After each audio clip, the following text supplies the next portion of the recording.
২৬ মে ২০২৫ সালে ঐতিহাসিক লর্ডসে প্রথম ব্যাগি গ্রিন টুপিটি মাথায় পরেছিলেন। সেদিন কি মুশফিক জানতেন তিনি হতে যাচ্ছেন দেশের হয়ে প্রথম ১০০ টেস্ট খেলার মালিক? না, এখনও সে অর্জন মুশফিকের ঝুলিতে ঢোকেনি। তবে যে সামান্যতম বাধা ছিল তা তিনি উতরে গেছেন আজ। তার মানে তিনি হতে যাচ্ছেন বাংলাদেশের টেস্ট ইতিহাসের অংশ। সেঞ্চুরি করতে মুশফিক সময় নিয়েছেন শান্তর চেয়ে কম। যেখানে ১০০ রান করতে শান্ত খেলেছেন ২০০ বলেরও বেশি, সেখানে মুশফিক খেলেছেন মাত্র ১৮৬ বল। তবে পুরো ইনিংসটি যদি দেখে থাকেন তাহলে খেয়াল করলে দেখা যায় মুশির চেয়ে শান্তই ছিল বেশি আগ্রাসী। এখানেই মুশির অভিজ্ঞতা স্পষ্ট ফুটে উঠেছে। আগ্রাসী না হয়েও বলের ধরন বুঝে কিভাবে ব্যাট চালাতে হয় সে চিত্রই বারবার পরিলক্ষিত হয়েছে সারাদিন মুশফিকের ব্যাটে। শেষ ১৩ ইনিংসে কোনো ৫০ নেই। ২১ আগস্ট ২০২৪ সালে পাকিস্তানের বিপক্ষে ৫২২ বল খেলে ১৯১ রানের ইনিংস। এত আগের গল্প, তাই সবাই ভুলে যেতেই বসেছিল।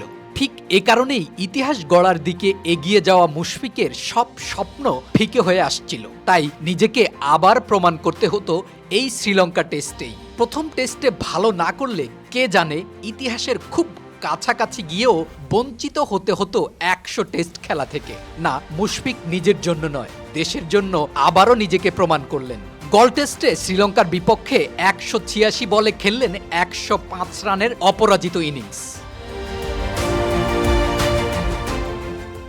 নিজের সেঞ্চুরি হওয়ার পর মুশিদ যতটা সাদামাটা ছিলেন তার চেয়ে অনেক বেশি উল্লাস করেছেন শান্তর সেঞ্চুরি পূর্ণ হবার পর। ৯৯ রান থেকে ১০০ রান পেতে শান্তর কিছুটা সময় লেগেছিল। এমনকি ৯৯ রানে এসে পুরো ১ ওভার কোনো রান নেননি শান্ত। তবুও শান্ত ছিলেন শান্ত মেজাজেই। এখানেই শান্ত দেখিয়েছেন তিনি এখন আর অনভিজ্ঞ কেউ নন।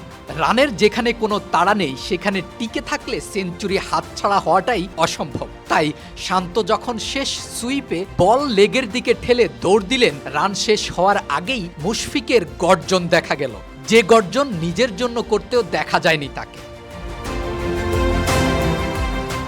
১০০ টেস্টের মালিক হতে আর মাত্র ৩টি টেস্ট বাকি। গলে সেঞ্চুরি পাওয়ায় মুশির পরবর্তী ৩ টেস্ট খেলতে আর কোনো দ্বিধা থাকলো না। যদিও এ কথা বলতে কিছুটা বুক কাঁপছে যে এই টেস্টে ভালো না করলে মুশি বাদও পড়তে পারতেন। তবে ক্রিকেট যেহেতু পারফরমেন্স ভিত্তিক খেলা, তাই কোনো এক পক্ষে যদি মুশিকে বাদ দেওয়ার কথা উঠেই যেত তখন পরিস্থিতি কিছুটা কঠিন হতো বলেই এই আলোচনা। তবে মুশফিক এক জীবনে ক্রিকেটের জন্য যা করেছেন তার জন্য ১০০ টেস্টের মালিক না হলেও সম্মানের কোনো কমতি হতো না।